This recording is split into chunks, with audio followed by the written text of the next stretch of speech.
यानी कि लक्ष्मण लाल अग्रवाल में ये सारे गुण मौजूद थे। लोग उसकी शक्ल को देखकर ही कह देते थे, अबे दिल्ली से हो क्या? लकी वैसे दिखने में स्मार्ट और अट्रैक्टिव था, पर जेब से खस्ता हालत होने की वजह से रहता बेहद सिंपल तरीके से था। शर्ट का रंग हुआ और पैंट से पैबंद जुड़ा हुआ। कहने को तो उसकी उम्र के लड़के दिल्ली की सड़कों पर रात को मोटर बाइक दौड़ाते थे, लेकिन लकी उर्फ लक्ष्मण लाल अग्रवाल सिर्फ कमरे से कॉलेज में पढ़ाई और गर्लफ्रेंड डिंपल के साथ थोड़ा वक्त बिताना, फिर कॉलेज से दुकान, दुकान से जब होम डिलीवरी आए तो वहां, और फिर घर चला जाता था। हाँ, कभी कभी जब वो किसी लड़के को खाली सड़क पर मोटर बाइक दंदनाते हुए देखता तो कहता, एक दिन अपना टाइम भी आएगा जब मैं चश्मा लगाकर बैठूंगा और पीछे डिंपल को बैठाऊंगा। देखना, जब वो मेरी कमर में अपना हाथ कसेगी और मैं तेजी से मोटरसाइकिल को इंडिया गेट के आसपास दौड़ाऊंगा, तो सारे दिल्ली का दिल हम दोनों को देखकर जलेगा। दुकान में रखा हुआ बर्नॉल भी काम नहीं आएगा। लकी ने कहा और अपने हाथ में बर्नॉल की क्रीम को दबा दिया। जैसे ही उसने क्रीम को दबाया, उसका क्रीम बाहर आ गई। अबे गधे, क्या कर रहा है? वो कोई स्पंज की गेंद है क्या जो उसे दबा रहा है? दुकान के मालिक ने उससे फटकारते हुए कहा और उसके सर पर एक चपत लगा दी। Sorry sir. लकी ने अपना सिर बचाते हुए कहा। वो खरोल बाग में स्थित एक छोटी सी मेडिकल स्टोर पर काम करता था। उसकी दुकान का नाम था चमन मेडिकल स्टोर और उसके ओनर का नाम था चमन लाल। लकी पिछले 5 साल से इन्हीं की दुकान पर काम कर रहा था। यहाँ इस छोटी सी शॉप पर काम करना उसकी मजबूरी थी। लाइफ में कंगाली की वजह से उसे कॉलेज में पढ़ाई पूरी करने के लिए पार्ट टाइम जॉब करना था। उसने कई अच्छी जगह अच्छी तनख्वाह की नौकरी ढूंढी पर नहीं मिली और वो इस मेडिकल स्टोर पर ही अटक गया। गधे, अब इसके पैसे क्या तेरा बाप भरेगा? कटेगा।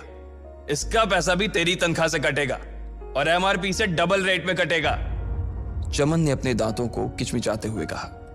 गुस्से की वजह से उसकी नाक फूल गई थी और लकी की सांसें। उसने घबराते हुए ओनर से पूछा, एमआरपी से डबल क्यों सर जी?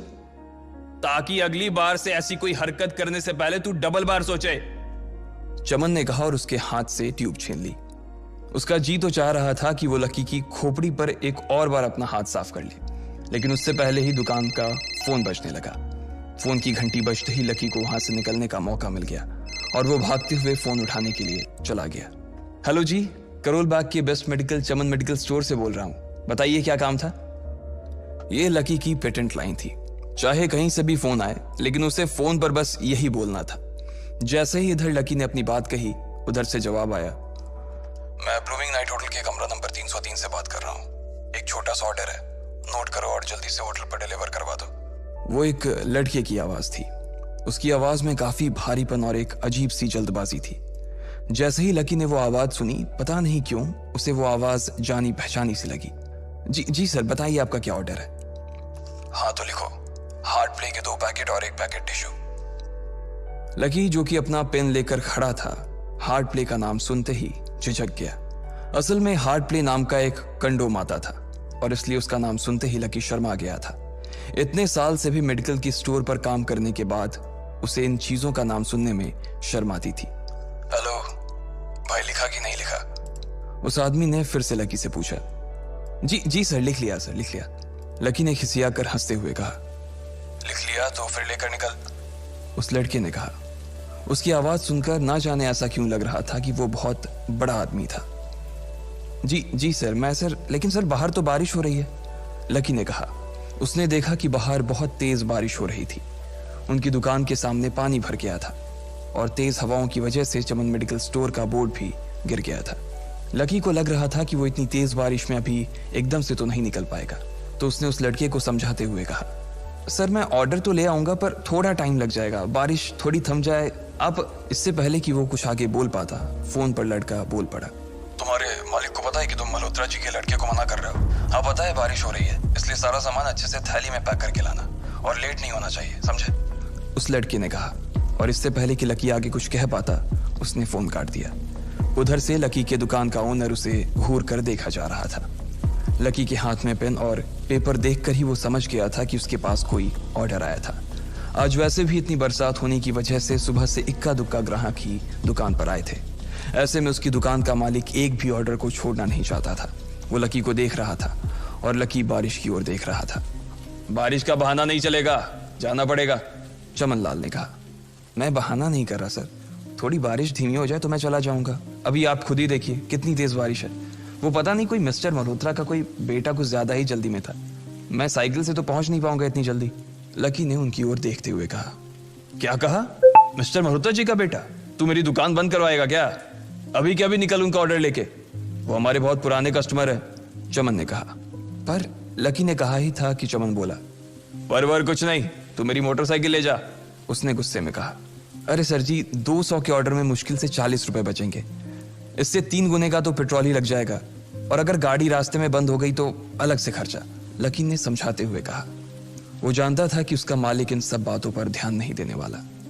चमन लाल बोला, कोई बात नहीं, तू जा, चाहे जो हो जाए ग्राहक नाराज नहीं होना चाहिए, और वैसे भी वो मल्होत्रा जी का बेटा है। चमन लाल ने मोटरसाइकिल की चाबी लकी की ओर उछालते हुए कहा। लकी ने चाबी ली, उसे देखकर उसके अंदर मिक्स फीलिंग आ गई। एक तो वो बहुत खुश हुआ कि बड़े दिनों बाद बाइक चलाने को मिलेगी, पर वहीं दूसरी तरफ दुखी इसलिए हुआ कि बाइक मिली भी तो ऐसी तेज बारिश में, अगर खराब हो गई तो इसकी चपत भी उसके सिर पर ही पड़ेगी। वो मुंह लटकाकर रेनकोट और हेलमेट पहनते हुए वहां से निकल गया। बाहर आकर बाइक को देखा तो लकी ने मन में सोचा, चलो ठीक है, जो होगा देखा जाएगा, कम से कम बाइक तो चलाने को मिल रही है। दरअसल लकी इतने साल काम करने के बाद भी अपने लिए एक मोटरसाइकिल नहीं ले पाया था। लकी की तनख्वाह ही इतनी भर थी कि सिर्फ उसके कमरे का किराया, उसकी साइकिल में डालने वाली हवा का खर्च, बिजली पानी का बिल और डिम्पल के साथ महीने में 1-2 बार बाहर खाने का खर्चा ही निकल पाता था। उसे डिम्पल की कही बात अक्सर याद आती थी, लकी अगर अगले 2 महीने में तूने बाइक नहीं खरीदी ना तो मैं तेरे से ब्रेकअप कर लूंगी, देखना। असल में डिम्पल को लकी के साथ बाइक पर घूमने की बड़ी तमन्ना थी। लकी की इस उजाड़ जिंदगी में एक वही तो थी जिसके लिए जिंदा रहने को उसका जी चाहता था। जब भी वो उससे बाइक की बात करती तो लकी डिम्पल की इस बात को हंस कर टाल देता था। वो अपने मन में इस बात को अच्छे से जानता था कि डिम्पल उससे बहुत प्यार करती थी और वो उससे कभी छोड़ कर नहीं जा सकती थी। वो दोनों एक दूसरे में ऐसे घुले मिले थे जैसे बादल बरसात में घुल जाती है। लकी को डिम्पल बहुत पसंद थी और वो उसके लिए दुनिया जहां की खुशियां खरीद कर ला देना चाहता था। वो चाहता था कि एक दिन वो डिम्पल को प्लेन में बैठाए, लेकिन उसके ये सब ख्वाब इस कम तनख्वाह की नौकरी की वजह से कभी पूरे नहीं होने वाले थे। पर आज उसके पास एक मौका था। वो डिम्पल को अपने साथ इस बारिश में राजपथ घुमाना चाहता था। वो उसे दिल्ली दिखाना चाहता था। चमन लाल को देने के लिए उसने पहले से ही बहाना सोच रखा था। बस जल्दी से वो ये डिलीवरी देकर सीधे डिम्पल के पास ही जाने वाला था। उसने होटल ब्लूमिंग नाइट के बाहर मोटर बाइक पार्क की और सीधे होटल के अंदर चला गया। लकी ने रिसेप्शन पर पहुंचकर नमस्ते करते हुए रिसेप्शनिस्ट को बोला, जी मैं चमन मेडिकल स्टोर से आया हूं, रूम नंबर 303 का ऑर्डर था सर। रिसेप्शन पर खड़ा आदमी उसके हाथ में काली थैली को देखकर समझ गया था कि उसमें क्या था और वो मंद ही मंद मुस्कुराते हुए बोला, 3rd फ्लोर पर है, लिफ्ट से चले जाओ, रेनकोट यहीं उतार देना। जैसा उस आदमी ने कहा लकी ने ठीक वैसा ही किया और लिफ्ट में चढ़ने के कुछ ही देर बाद वो 3रे माले पर पहुंच गया था। वो रूम नंबर 303 के बाहर पहुंचा और उसने डोरबेल बजाई। जैसे ही दरवाजा खुला लकी ने थैली आगे बढ़ाते हुए कहा, नमस्ते, मैं चमन मेडिकल स्टोर से लकी, ये आपका। इससे पहले कि लकी आगे कुछ कह पाता उसकी आंखें फटी की फटी रह गई थी। उसने अपने सामने जो देखा उसके बाद उसे ऐसा लगा कि बंद छत के नीचे भी उसके ऊपर आसमान से आकर एक जोरदार बिजली गिर गई थी। उसके सामने एक लड़की खड़ी थी। वो लड़की और कोई नहीं बल्कि उसकी गर्लफ्रेंड डिम्पल ही थी। उसने एक पर्पल कलर का नाइट गाउन पहन रखा था। उसके काले घने बाल गीले थे और उसने उन्हें अपने कंधे पर फैला रखा था। उसकी खुशबू से ही ये चीज साफ पता चल रही थी कि वो अभी अभी नहा कर आई थी। डिम्पल, तुम यहाँ क्या कर रही हो? लकी को अपनी आंखों पर विश्वास ही नहीं हो रहा था। उसने 2 बार अपनी पलकें झपका कर देखा, लेकिन दोनों बार ही उसे अपने सामने डिम्पल ही नजर आई। तुम यहाँ क्या मेरा पीछा करते हुए आए हो लकी? डिम्पल ने उल्टा उसी के ऊपर पलटवार करते हुए कहा। लकी को देखकर उसके दिल की धड़कन भी तेज हो गई थी। उसे उम्मीद नहीं थी कि लकी यहाँ आ जाएगा। उसने ना तो सुबह से उसे फोन किया था और ना ही उसके मैसेज का कोई जवाब दिया था। वो अपने मन में सोचकर बैठी थी कि वो अगले दिन खुद ही उससे मिलकर बोल देगी कि उसकी तबीयत खराब थी। डिम्पल बेबी, क्या हो गया? किससे बात कर रही हो? अचानक से एक गबरू जवान सा लड़का दरवाजे के पास आकर खड़ा हो गया था। उसने बनियान पहन रखी थी। लकी उसे पहचान गया था। साले राहुल के बच्चे, तेरी हिम्मत कैसे हुई मेरी डिम्पल को हाथ लगाने की? लकी ने जैसे ही राहुल को देखा उसके तन बदन में मानो आग सी लग गई थी। वो उसे इस वक्त इतना बुरा मारना चाहता था, इतना बुरा पीटना चाहता था जिसकी कोई हद सीमा नहीं थी। लकी जिस कॉलेज में पढ़ता था, राहुल और डिंपल भी उसी में पढ़ते थे और वो कॉलेज राहुल के फादर का ही था। डिंपल ने राहुल के पिता की एक कंपनी में जॉब पकड़ ली थी और राहुल उस पर बहुत लाइन मारता था। लकी ने 1-2 बार डिंपल को उससे दूर रहने के लिए भी कहा, लेकिन डिंपल ने उसे ये कहकर टाल दिया था कि वो सिर्फ अच्छे दोस्त थे। आज भी इससे पहले कि वो आगे बढ़ता, डिंपल उन दोनों के बीच आ गई। रुक जाओ, डिंपल ने गुस्से में कहा और लकी के सीने पर हाथ रखकर उसे रोक दिया। लकी लंबी सांसें ले रहा था और कुछ ही सांसों के बाद उसका गुस्सा शांत हो गया। अब डिंपल के पास भी छुपाने के लिए कुछ नहीं था, इसलिए उसने लकी से कहा, लकी, आज से तुम्हारा और मेरा ब्रेकअप।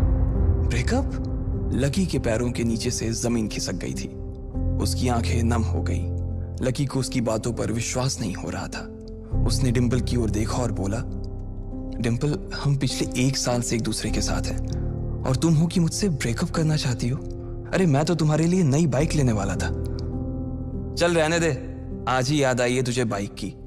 अरे तेरे पास मुझे बाहर घुमाने के लिए, खिलाने पिलाने के लिए पैसे तो है नहीं, तू कहां से लेगा बाइक? और अगर ले भी ले, पेट्रोल कहां से डलवाएगा? तेरी 8,000 रुपए महीने की नौकरी, उसमें होगा ये सब? लोग हंसते हैं मेरे ऊपर जब मैं सरोजनी में तेरे साथ घूमती हूँ। मैं ऐसी लाइफ नहीं जीना चाहती लकी। मैं तेरी तरह गरीब नहीं रहना चाहती। तूने मुझे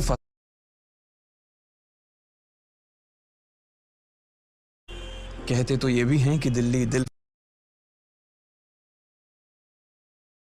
ने राहुल के पिता की एक कंपनी में जॉब पकड़ ली थी और राहुल उस पर बहुत लाइन मारता था।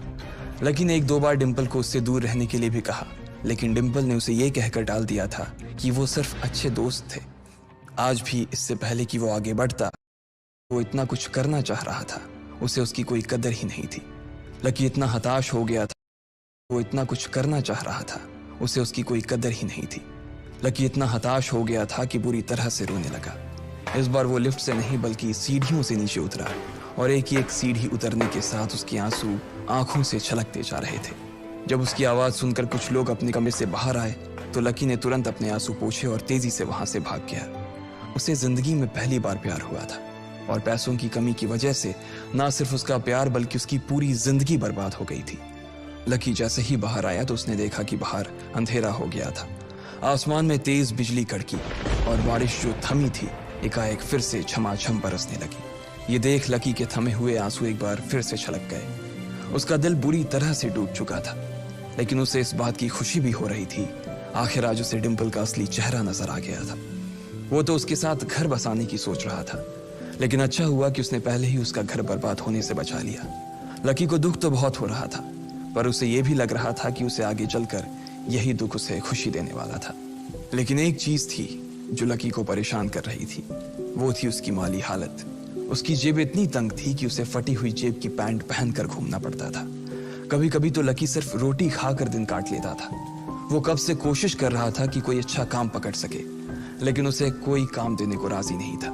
उसने टूटे हुए दिल को दिलासा देते हुए मन में सोचा कि डिंपल पर खर्च होने वाले पैसे बच जाने से शायद उसके हालत सुधर जाएंगे, पर फिर भी वो रातों रात रईस नहीं हो जाने वाला था। उसने ऊपर आसमान की ओर देखा और जोर से चिल्लाया, अगर इतना ही अनलकी बनाना था तो फिर नाम लकी क्यों रखा भगवान? वो जितनी जोर से चिल्ला सकता था उतनी जोर से चिल्लाया। उसकी आवाज से आसपास खड़े लोग एक बार तो डर गए थे। लकी ऊपर ही देख रहा था और उसके आंसू बारिश के पानी के साथ मिल गए थे। जैसे ही वो फूट कर रोने को था, तभी उसके फोन पर एक मैसेज आया। जैसे ही लकी ने अपना फोन निकालकर उस मैसेज को पढ़ना शुरू किया, उसकी तो आंखें ही चमक गई। अचानक उसके आंसू हंसी में बदल गए और वो जोर जोर से वहीं सड़क पर नाचने लगा। उस मैसेज में लिखा था, परिवार की रिसर्च और परिवार के निर्णय के हिसाब से अग्रवाल परिवार का वारिस